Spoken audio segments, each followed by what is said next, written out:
টিভিটা ভালো করে মুছো। ওটা আমার পয়সা দিয়ে কিনা।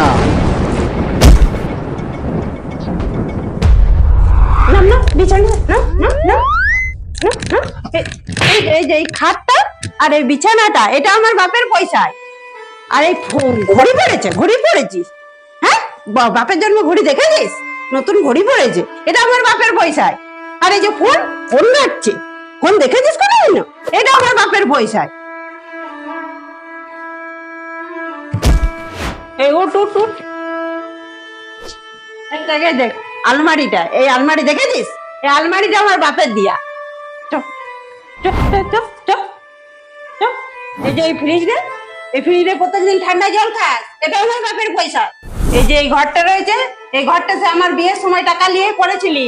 তাহলে আমার ঘর আমার, জিনিসপত্র আমার, তাহলে তুই ঘরটাই কি করছিস? যা তোর টিভিটা নিয়ে গলায় ঝুলিয়ে যা, বেরো বেরো বেরো, যা বেরো।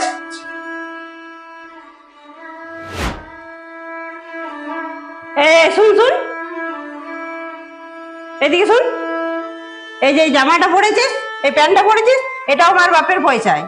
এটা খুলে দিয়ে, তাহলে তোর এই গামছাটা তোর বটে, পেটেলে দিয়ে পড়ে যা। আপনাদের কাছে আমার বিনীত নিবেদন, আপনারা আজ যাই করুন, পণ নিয়ে বিয়ে করবেন না, না হলে আমার মতো অবস্থা হবে। ছলো ছলো নয়ন